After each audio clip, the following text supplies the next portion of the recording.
नमस्कार खबरों के इस बुलेटिन में तुहाडा स्वागत है। मैं हाँ तनु पहला पेश ने छाउणवीआं खबरां। प्रधानमंत्री नरेंद्र मोदी ने कारगिल जंग की जित नूं बहादुर फौजियों के उच्चे मनोबल और वीरता की जित करार दिता। मन की बात प्रोग्राम दौरान मोदी ने कहा कि भारतीय फौज की वीरता की पूरे विश्व में चर्चा है। मोदी वालों इस वरे सुतंत्रता दिवस मौके नौजवानों नूं कोरोना महामारी तो आज़ादी पाउण की सौं चुकण की अपील। रखड़ी के त्यौहार ते लोकल ਲਈ वोकल होने ਲਈ आख्या।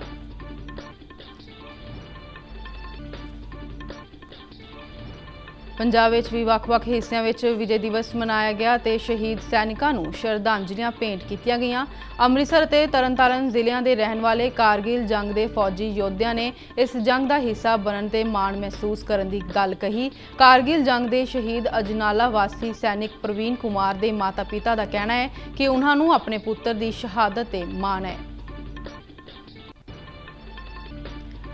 देश में कोविड-19 के मरीजों के ठीक होने की दर 63.92% हुई। केंद्रीय सेहत मंत्रालय अनुसार देश में पहली बार एक दिन में 4,40,000 तो वध कोरोना के नमूनों की जांच की गई। ते हुण खबरां विस्तार नाल। प्रधानमंत्री नरेंद्र मोदी ने कारगिल विजय दिवस नूं हथियारबंद फौजां वालों कारगिल की जंग विच दिखाई गई बहादुरी नूं भारतीय फौजियों के उच्चे मनोबल और बहादुरी की जित करार दिता। आकाशवाणी तो कल अपने बहुचर्चित प्रोग्राम मन की बात विच राष्ट्र नूं संबोधन करदिआं प्रधानमंत्री ने वीर जवानों के नाल उन्हां दीआं मातावां नूं भी सलाम कीता। उन्हां कहा कि अज दे दिन ही 21 वरे पहलां भारतीय फौज ने कारगिल की जंग विच अपनी जित का परचम लहराया सी। पहाड़ों पर बैठा हुआ दुश्मन और नीचे से लड़ रही हमारी सेनाएं, हमारे वीर जवान, लेकिन जीत पहाड़ की ऊंचाई की नहीं, भारत की सेनाओं के ऊंचे हौसले और सच्ची वीरता की हुई। मैं देख रहा हूं कि आज देश भर में लोग कारगिल विजय को याद कर रहे हैं। सोशल मीडिया पर एक हैशटैग करेज इन कारगिल के साथ लोग अपने वीरों को नमन कर रहे हैं। जो शहीद हुए हैं उन्हें श्रद्धा। मोदी ने कहा कि भारत उन्हां हालातां नूं कदे भी नहीं भुल सकदा जिन्हां विच कारगिल की जंग शुरू हुई सी। उन्होंने कहा कि पाकिस्तान ने भारत की जमीन ते कब्जा करने की कोशिश की सी जिसनूं देश के वीर जवानों ने नाकाम कर दिता सी अते यह सब कुछ पाकिस्तान वालों उस वेले किया गया सी जदों भारत उस नाल अपने रिश्तिਆਂ नूं बेहतर बनाउण दे यतन कर रहा सी। प्रधानमंत्री ने भारतीय फौज की शलाघा करदिआं कहा कि इसकी वीरता की पूरे विश्व में चर्चा है। मैं आज सभी देशवासियों की तरफ से हमारे इन वीर जवानों के साथ साथ उन वीर माताओं को भी नमन करता हूं जिन्होंने मां भारती के सच्चे सपूतों को जन्म दिया। मेरा देश के नौजवानों से आग्रह है कि आज दिन भर कारगिल विजय से जुड़े हमारे जाबाजों की कहानियां, वीर माताओं के त्याग के बारे में एक दूसरे को बताएं, शेयर करें। प्रधानमंत्री ने कहा कि जंग के समय दौरान सैनिकों के मनोबल नूं ध्यान विच रखदिआं ही कुछ बोलना ते करना चाहिए है। उन्होंने कहा कि जंगां सिर्फ सरहदां ते ही नहीं लड़ियां जांदियां बल्कि देश के अंदर भी कई मोर्चों ते लड़ियां जांदियां ने। प्रधानमंत्री ने इस साल के आज़ादी दिवस समागमां का जिक्र करदिआं कहा कि ये समागम इस बार कोरोना वायरस महामारी विचाले आ रहे हैं जिस करके काफ़ी वखरे होणगे। उन्होंने नौजवानों नूं इस दिहाड़े महामारी तो आज़ादी पाउण लई सौं चुकण की अपील की। युद्ध की परिस्थिति में हम जो बात कहते हैं करते हैं उसका सीमा पर डटे सैनिक के मनोबल पर, उसके परिवार के मनोबल पर बहुत गहरा असर पड़ता है। ये बात हमें कभी भूलनी नहीं चाहिए और इसलिए हमारा आचार, हमारा व्यवहार, हमारी वाणी, हमारे बयान, हमारी मर्यादा, हमारे लक्ष्य सभी कसौटी में ये जरूर रहना चाहिए कि हम जो कर रहे हैं, कह रहे हैं, उससे सैनिकों का मनोबल बढ़े, उनका सम्मान बढ़े। कभी कभी हम इस बात को समझे बिना सोशल मीडिया पर ऐसी चीजों को बढ़ावा दे देते हैं जो हमारे देश का बहुत नुकसान करती है। कभी कभी जिज्ञासावत फॉरवर्ड करते रहते हैं, पता है गलत है लेकिन करते रहते हैं। प्रधानमंत्री ने रखड़ी के त्यौहार मौके लोकल ਲਈ वोकल की अपील की। इस दौरान उन्होंने कई प्रतिभाशाली बच्चों और विद्यार्थियों नाल भी गलबात की ते उन्होंने अगे वधन ਲਈ उत्साहित किया। ਭਾਰਤ ਅਤੇ ਪਾਕਿਸਤਾਨ ਵਿਚਾਲੇ ਹੋਈ ਕਾਰਗਿਲ ਦੀ ਜੰਗ ਵਿੱਚ ਭਾਰਤ ਦੀ ਜਿੱਤ ਲਈ ਸ਼ਹੀਦ ਹੋਏ ਜਵਾਨਾਂ ਨੂੰ ਸਮਰਪਿਤ ਕਾਰਗਿਲ ਵਿਜੇ ਦਿਵਸ ਦੇਸ਼ ਭਰ ਵਿੱਚ ਮਨਾਇਆ ਗਿਆ। ਇਸ ਦੌਰਾਨ ਕੌਮੀ ਜੰਗੀ ਯਾਦਗਾਰ ਵਿਖੇ ਵਿਜੇ ਦਿਵਸ ਸੰਬੰਧੀ ਕਰਾਏ ਗਏ ਵਿਸ਼ੇਸ਼ ਸਮਾਗਮ ਦੌਰਾਨ ਰੱਖਿਆ ਮੰਤਰੀ ਰਾਜਨਾਥ ਸਿੰਘ, ਰੱਖਿਆ ਰਾਜ ਮੰਤਰੀ Shripad Naik, chief of defence staff general Bipin Rawat, भारतीय फौज जनरल मुखी MM नरवणे, भारतीय जल सेना के मुखी एडमिरल करमबीर सिंह और भारतीय हवाई सेना के मुखी RKS भदौड़िया वालों शहीदों को श्रद्धांजलि दी गई।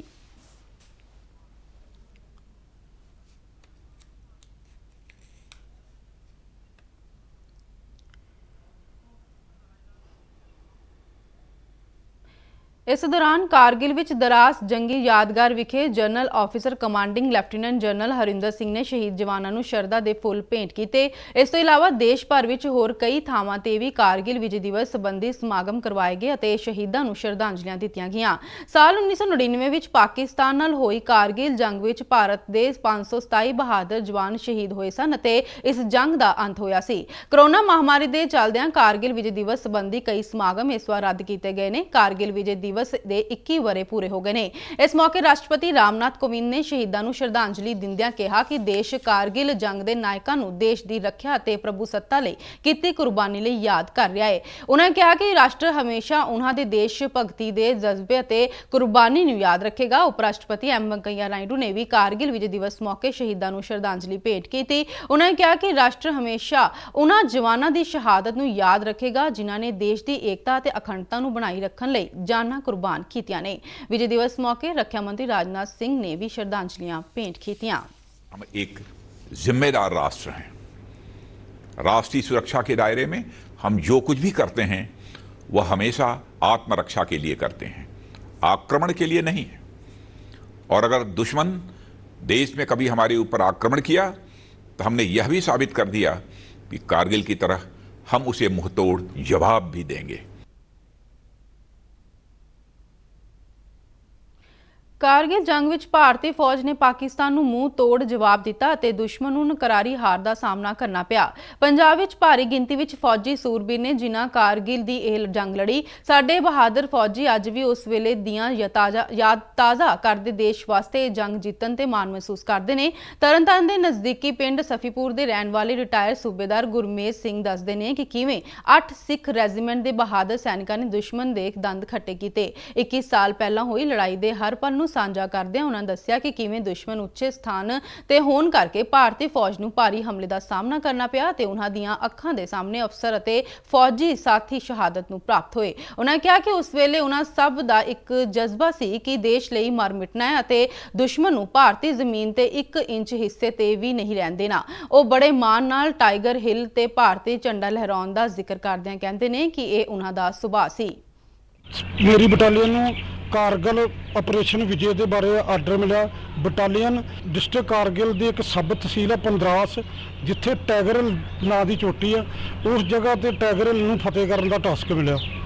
ये पूरी कार्रवाई 14 मई तो 99 तो लैके 6 जुलाई 99 तक जारी रही। मैं खुशकिस्मत हाँ कि मैं उस पार्टी के नाल सी जिन्हें टाइगर हिल नूं फतेह करने दे लई अपना योगदान दिता।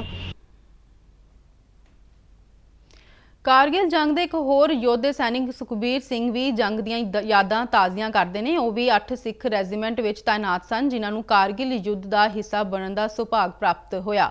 ਯੁੱਧ ਦੌਰਾਨ ਉਹ ਗੋਲੀ ਲੱਗਣ ਕਾਰਨ ਜ਼ਖਮੀ ਹੋ ਗਏ ਸਨ। ਉਹਨਾਂ ਦੀ ਫੌਜੀ ਪਾਰਟੀ ਨੂੰ ਦਰਾਸ ਤੋਂ ਟਾਈਗਰ ਹਿੱਲ ਤੱਕ ਰਸਤਾ ਬਣਾਉਣ ਲਈ ਕਿਹਾ ਗਿਆ, ਪਰ ਮੁਸ਼ਕਲ ਪਹਾੜੀ ਰਸਤੇ ਕਾਰਨ ਗੱਡੀਆਂ ਨਹੀਂ ਜਾ ਸਕਦੀਆਂ ਸਨ ਅਤੇ ਉਹ ਦੁਸ਼ਮਣ ਦੀ ਫਾਇਰਿੰਗ ਦਾ ਸਾਹਮਣਾ ਕਰਦੇ ਪੈਦਲ ਹੀ ਆਪਣੇ ਨਿਸ਼ਾਨੇ ਵੱਲ ਤੁਰ ਪਏ ਅਤੇ 2 ਦਿਨ ਤੁਰਦੇ ਰਹੇ। ਉਹ ਦੱਸਦੇ ਨੇ ਕਿ ਦੁਸ਼ਮਣ ਦੀ ਫਾਇਰਿੰਗ ਵਿੱਚ ਅਨੇਕਾਂ ਸਾਥੀ ਸੈਨਿਕ ਸ਼ਹੀਦ ਹੋਏ, ਪਰ ਉਹਨਾਂ ਵੱਲੋਂ ਕੀਤੀ ਜਵਾਬੀ ਕਾਰਵਾਈ ਵਿੱਚ ਪਾਕਿਸਤਾਨ ਨੂੰ ਬਹੁਤ ਵੱਡਾ ਨੁਕਸਾਨ ਝੱਲਣਾ ਪਿਆ। ਟਾਈਗਰ ਹਿੱਲ ਤੇ ਕਬਜ਼ਾ ਕਰਨ ਅਤੇ ਸੁਭਾਗੇ ਫੌਜੀਆਂ ਵਿੱਚ ਸੁਖਬੀਰ ਸਿੰਘ ਵੀ ਸ਼ਾਮਲ ਸਨ।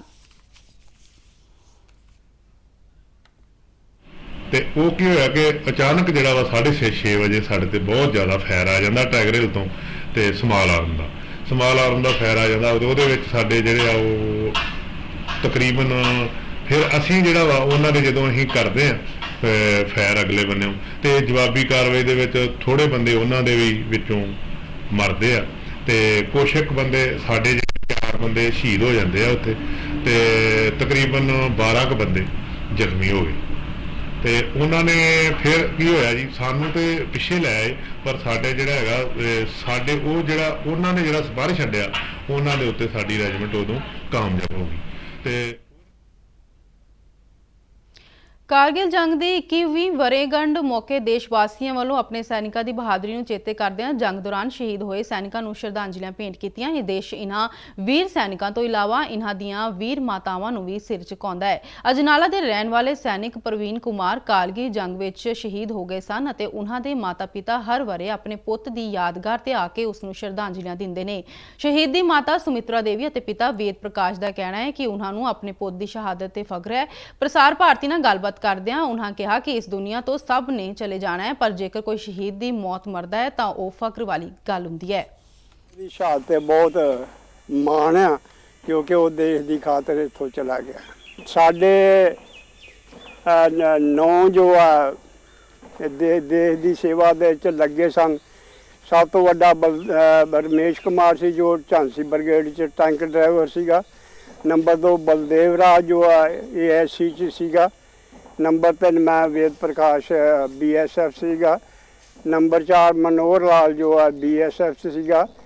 ਔਰ ਨੰਬਰ 5 ਜੋ ਹੈ ਹੀਰਾ ਲਾਲ ਜੋ ਹੈ ਉਹ 12 ਡੋਗਰਾ ਆਰਮੀ 'ਚ ਸੀਗਾ। ਔਰ ਸੁਭਾਸ਼ ਚੰਦਰ और प्रवीण कुमार जो है दोनों सूबेदार जो है पेंशन आ रखे। मेरे दोनों लड़के बड़ा प्रवीण कुमार सी, वो भी आर्मी च नायक सी, और छोटा दविंदर कुमार जो है वो भी BSF सीगा। बहुत मान सीगा मेरे बेटे ते भी चलो जिहड़ा अज दुनिया ते नहीं रहा, देश दी खातर वो अपनी जान दे के चला गया आ। बाकी बुढ़ापे दे विच ਜਲੰਧਰ ਸਥਿਤ ਜੰਗੀ ਯਾਦਗਾਰ ਵਿਖੇ ਵੀ ਕੱਲ ਵਿਜੇ ਦਿਵਸ ਮੌਕੇ ਕਾਰਗਿਲ ਦੇ ਸ਼ਹੀਦਾਂ ਨੂੰ ਸ਼ਰਧਾਂਜਲੀਆਂ ਦਿੱਤੀਆਂ ਗਈਆਂ। ਕਸ਼ਪ ਨੌਜਵਾਨ ਧਾਰਮਿਕ ਸਭਾ ਵੱਲੋਂ ਆਯੋਜਿਤ ਕੀਤੇ ਗਏ ਪ੍ਰੋਗਰਾਮ ਦੌਰਾਨ ਸ਼ਹੀਦਾਂ ਦੇ ਕਈ ਪਰਿਵਾਰਾਂ ਨੂੰ ਵੀ ਸਨਮਾਨਿਤ ਕੀਤਾ ਗਿਆ। ਸਭਾ ਦੇ ਪ੍ਰਧਾਨ ਪਵਨ ਕੁਮਾਰ ਨੇ ਕਿਹਾ ਕਿ ਚਾਹੇ ਮੌਜੂਦਾ ਕਰੋਨਾ ਦੌਰ ਤੇ ਮੱਦੇਨਜ਼ਰ ਅਸੀਂ ਪਹਿਲਾਂ ਵਾਂਗ ਇਕੱਠੇ ਨਹੀਂ ਹੋ ਸਕਦੇ, ਪਰ ਸਾਨੂੰ ਉਹਨਾਂ ਸ਼ਹੀਦਾਂ ਨੂੰ ਹਮੇਸ਼ਾ ਯਾਦ ਰੱਖਣਾ ਚਾਹੀਦਾ ਹੈ ਜਿਨ੍ਹਾਂ ਨੇ ਦੇਸ਼ ਦੀ ਰੱਖਿਆ ਖਾਤਰ ਆਪਾ ਵਾਰ ਦਿੱਤਾ। ਇਸ ਸਮਾਗਮ ਵਿੱਚ ਲੈਫਟੀਨੈਂਟ ਕਰਨਲ ਮਨਮੋਹਨ ਸਿੰਘ ਵੀ ਸ਼ਾਮਲ ਹੋਏ। ਉਹਨਾਂ ਨੇ ਸ਼ਹੀਦਾਂ ਨੂੰ ਸ਼ਰਧਾਂਜਲੀਆਂ ਦੇਣ ਤੋਂ ਬਾਅਦ ਮੌਕੇ ਤੇ ਹਾਜ਼ਰ ਲੋਕਾਂ ਨੂੰ ਸੰਬੋਧਨ ਕੀਤਾ। ਪ੍ਰਧਾਨ ਮੰਤਰੀ ਨਰਿੰਦਰ ਮੋਦੀ ਅੱਜ ਭਾਰਤ ਆਯੁਰਵਿਗਿਆਨ ਖੋਜ ਪਰਿਸ਼ਦ ਦੀਆਂ ਉੱਚੀਆਂ ਸਮਰੱਥਾ ਵਾਲੀਆਂ 3 ਲੈਬੋਰਟਰੀਆਂ ਦਾ ਉਦਘਾਟਨ ਕਰਨਗੇ। ਇਹ ਲੈਬੋਰਟਰੀਆਂ ਨੋਇਡਾ, ਕੋਲਕਾਤਾ ਅਤੇ ਮੁੰਬਈ ਵਿੱਚ ਸਥਾਪਿਤ ਕੀਤੀਆਂ ਗਈਆਂ ਨੇ। ਕੇਂਦਰ ਨੇ ਕੋਵਿਡ ਮਹਾਮਾਰੀ ਦੀ ਸ਼ੁਰੂਆਤੀ ਪੱਧਰ ਤੇ ਵੀ ਪਹਿਚਾਣ ਕਰਨ ਅਤੇ ਉਸ ਨੂੰ ਰੋਕਣ ਦੀ ਰਣਨੀਤੀ ਅਪਣਾਈ ਹੈ, ਜਿਸ ਦੇ ਤਹਿਤ ਪਰਿਸ਼ਦ ਨੇ ਕੋਰੋਨਾ ਵਾਇਰਸ ਦੇ ਪ੍ਰਕੋਪ ਨਾਲ ਪੂਰੀ ਕਾਮਯਾਬੀ ਨਾਲ ਨਜਿੱਠਣ ਲਈ ਕੋਰੋਨਾ ਦੇ ਟੈਸਟਾਂ ਦੀ ਸਮਰੱਥਾ ਵਧਾਉਣ ਦਾ ਫੈਸਲਾ ਕੀਤਾ ਹੈ। ਕੇਂਦਰ ਸਰਕਾਰ ਦੇਸ਼ ਦੇ ਸਾਰੇ ਹੀ ਸੂਬਿਆਂ ਅਤੇ ਕੇਂਦਰ ਸ਼ਾਸਤ ਪ੍ਰਦੇਸ਼ਾਂ ਨੂੰ ਕੋਵਿਡ ਮਹਾਮਾਰੀ ਦੇ ਟੈਸਟਾਂ ਦੀ ਜਾਂਚ ਸਮਰੱਥਾ ਨੂੰ ਵਧਾਉਣ ਸੰਬੰਧੀ ਦਿਸ਼ਾ ਨਿਰਦੇਸ਼ ਪਹਿਲਾਂ ਹੀ ਜਾਰੀ ਕਰ ਚੁੱਕੀ ਹੈ। ਦੇਸ਼ ਵਿੱਚ ਕੋਰੋਨਾ ਵਾਇਰਸ ਦੇ ਮਰੀਜ਼ਾਂ ਦੇ ਠੀਕ ਹੋਣ ਦੀ ਦਰ 63.92% ਹੋ ਗਈ ਹੈ। ਕੇਂਦਰ ਸਿਹਤ ਤੇ ਪਰਿਵਾਰ ਭਲਾਈ ਮੰਤਰਾਲਾ ਨੇ ਕਿਹਾ ਹੈ ਕਿ ਦੇਸ਼ ਵਿੱਚ ਪਹਿਲੀ ਵਾਰ ਇੱਕ ਦਿਨ ਵਿੱਚ ਕੋਵਿਡ ਦੇ ਮਰੀਜ਼ ਰਿਕਾਰਡ ਗਿਣਤੀ ਵਿੱਚ ਠੀਕ ਹੋਏ ਨੇ ਅਤੇ ਸਿਹਤਯਾਬ ਹੋਣ ਵਾਲੇ ਲੋਕਾਂ ਦੀ ਗਿਣਤੀ 8,85,576 ਹੋ ਗਈ ਹੈ। ਮੰਤਰਾਲਾ ਅਨੁਸਾਰ ਕੋਰੋਨਾ ਦੇ ਐਕਟਿਵ ਮਾਮਲਿਆਂ ਮੁਕਾਬਲੇ ਸਿਹਤਯਾਬ ਹੋਣ ਵਾਲੇ ਮਰੀਜ਼ਾਂ ਦਾ ਫਰਕ 4,17,000 ਤੋਂ ਵੱਧ ਹੋ ਗਿਆ ਹੈ। ਮੰਤਰਾਲਾ ਨੇ ਸਾਰੇ ਸੂਬਿਆਂ ਤੇ ਕੇਂਦਰ ਸ਼ਾਸਤ ਪ੍ਰਦੇਸ਼ਾਂ ਨੂੰ ਸਲਾਹ ਦਿੱਤੀ ਹੈ ਕਿ ਉਹ ਆਪਣੇ ਸੂਬਿਆਂ ਵਿੱਚ ਟੈਸਟ, ਟਰੈਕ ਅਤੇ ਟ੍ਰੀਟ ਦੀ ਰਣਨੀਤੀ ਨੂੰ ਪ੍ਰਭਾਵਸ਼ਾਲੀ ਢੰਗ ਨਾਲ ਲਾਗੂ ਕਰਨ। ਮੰਤਰਾਲੇ ਨੇ ਕਿਹਾ ਕਿ ਦੇਸ਼ ਵਿੱਚ ਪਹਿਲੀ ਵਾਰ ਇੱਕ ਦਿਨ ਵਿੱਚ 4,40,000 ਤੋਂ ਵੱਧ ਕੋਰੋਨਾ ਮਹਾਮਾਰੀ ਦੇ ਨਮੂਨਿਆਂ ਦੀ ਜਾਂਚ ਕੀਤੀ ਗਈ ਅਤੇ 10 ਲੱਖ ਦੀ ਜਨਸੰਖਿਆ ਪਿੱਛੇ 11,805 ਲੋਕਾਂ ਦੀ ਜਾਂਚ ਕੀਤੀ ਜਾ ਰਹੀ ਹੈ। ਹੁਣ ਤੱਕ 1,62,00,000 ਤੋਂ ਵੱਧ ਨਮੂਨਿਆਂ ਦੀ ਜਾਂਚ ਕੀਤੀ ਜਾ ਚੁੱਕੀ ਹੈ ਅਤੇ ਪਹਿਲੀ ਵਾਰ ਸਰਕਾਰੀ ਲੈਬੋਰਟਰੀਆਂ ਵਿੱਚ 3,62,153 ਨਮੂਨਿਆਂ ਦੀ ਜਾਂਚ ਕੀਤੀ ਗਈ। ਨਿੱਜੀ ਲੈਬੋਰਟਰੀਆਂ ਨੇ ਵੀ ਇੱਕ ਦਿਨ ਵਿੱਚ 79,000 ਨਮੂਨਿਆਂ ਦੀ ਜਾਂਚ ਕਰਕੇ ਨਵਾਂ ਰਿਕਾਰਡ ਕਾਇਮ ਕੀਤਾ ਹੈ। ਮੰਤਰਾਲੇ ਨੇ ਕਿਹਾ ਹੈ ਕਿ ਦੇਸ਼ ਵਿੱਚ ਕੋਰੋਨਾ ਤੋਂ ਹੋਣ ਵਾਲੀਆਂ ਮੌਤਾਂ ਦੀ ਦਰ 2.31% ਰਹਿ ਗਈ ਹੈ, ਜੋ ਵਿਸ਼ਵ ਦੇ ਦੂਜੇ ਦੇਸ਼ਾਂ ਦੇ ਮੁਕਾਬਲੇ ਕਾਫੀ ਘੱਟ ਹੈ। ਬੁਲੇਟਿਨ ਦੇ ਆਖਿਰ ਵਿੱਚ ਚੋਣਵੀਆਂ ਖਬਰਾਂ ਇੱਕ ਵਾਰ ਫਿਰ ਤੋਂ। ਪ੍ਰਧਾਨ ਮੰਤਰੀ ਨਰਿੰਦਰ ਮੋਦੀ ਨੇ ਕਾਰਗਿਲ ਜੰਗ ਦੀ ਜਿੱਤ ਨੂੰ ਬਹਾਦਰ ਫੌਜੀਆਂ ਦੇ ਉੱਚੇ ਮਨੋਬਲ ਅਤੇ ਵੀਰਤਾ ਦੀ ਜਿੱਤ ਕਰਾਰ ਦਿੱਤਾ। ਮਨ ਕੀ ਬਾਤ ਪ੍ਰੋਗਰਾਮ ਦੌਰਾਨ ਮੋਦੀ ਨੇ ਕਿਹਾ ਕਿ ਭਾਰਤੀ ਫੌਜ ਦੀ ਵੀਰਤਾ ਦੀ ਪੂਰੇ ਵਿਸ਼ਵ ਵਿੱਚ ਚਰਚਾ ਹੈ। ਮੋਦੀ ਵੱਲੋਂ ਇਸ ਵਰ੍ਹੇ ਸੁਤੰਤਰਤਾ ਦਿਵਸ ਮੌਕੇ ਨੌਜਵਾਨਾਂ ਨੂੰ ਕੋਰੋਨਾ ਮਹਾਮਾਰੀ ਤੋਂ ਆਜ਼ਾਦੀ ਪਾਉਣ ਦੀ ਸਹੁੰ ਚੁੱਕਣ ਦੀ ਅਪੀਲ, ਰੱਖੜੀ ਦੇ ਤਿਉਹਾਰ ਤੇ ਲੋਕਲ ਲਈ ਵੋਕਲ ਹੋਣ ਲਈ ਆਖਿਆ। ਪੰਜਾਬ ਵਿੱਚ ਵੱਖ-ਵੱਖ ਹਿੱਸਿਆਂ ਵਿੱਚ ਵਿਜੇ ਦਿਵਸ ਮਨਾਇਆ ਗਿਆ ਤੇ ਸ਼ਹੀਦ ਸੈਨਿਕਾਂ ਨੂੰ ਸ਼ਰਧਾਂਜਲੀਆਂ ਭੇਂਟ ਕੀਤੀਆਂ ਗਈਆਂ। ਅੰਮ੍ਰਿਤਸਰ ਅਤੇ ਤਰਨਤਾਰਨ ਜ਼ਿਲ੍ਹਿਆਂ ਦੇ ਰਹਿਣ ਵਾਲੇ ਕਾਰਗਿਲ ਜੰਗ ਦੇ ਫੌਜੀ ਯੋਧਿਆਂ ਨੇ ਇਸ ਜੰਗ ਦਾ ਹਿੱਸਾ ਬਣਨ ਤੇ ਮਾਣ ਮਹਿਸੂਸ ਕਰਨ ਦੀ ਗੱਲ ਕਹੀ। ਕਾਰਗਿਲ ਜੰਗ ਦੇ ਸ਼ਹੀਦ ਅਜਨਾਲਾ ਵਾਸੀ ਸੈਨਿਕ ਪ੍ਰਵੀਨ ਕੁਮਾਰ ਦੇ ਮਾਤਾ-ਪਿਤਾ ਦਾ ਕਹਿਣਾ ਹੈ ਕਿ ਉਹਨਾਂ ਨੂੰ ਆਪਣੇ ਪੁੱਤਰ ਦੀ ਸ਼ਹਾਦਤ ਤੇ ਮਾਣ ਹੈ। ਦੇਸ਼ ਵਿੱਚ ਕੋਵਿਡ-19 ਦੇ ਮਰੀਜ਼ਾਂ ਦੇ ਠੀਕ ਹੋਣ ਦੀ ਦਰ 63.92%। ਕੇਂਦਰੀ ਸਿਹਤ ਮੰਤਰਾਲੇ ਅਨੁਸਾਰ ਦੇਸ਼ ਵਿੱਚ ਪਹਿਲੀ ਵਾਰ ਇੱਕ ਦਿਨ ਵਿੱਚ 4,40,000 ਤੋਂ ਵੱਧ ਕੋਰੋਨਾ ਦੇ ਨਮੂਨਿਆਂ ਦੀ ਜਾਂਚ ਕੀਤੀ ਗਈ। ਇਸ ਦੇ ਨਾਲ ਹੀ ਖਬਰਾਂ ਦਾ ਬੁਲੇਟਿਨ ਖਤਮ ਹੁੰਦਾ। ਆਗਿਆ ਦਿਓ, ਨਮਸਕਾਰ।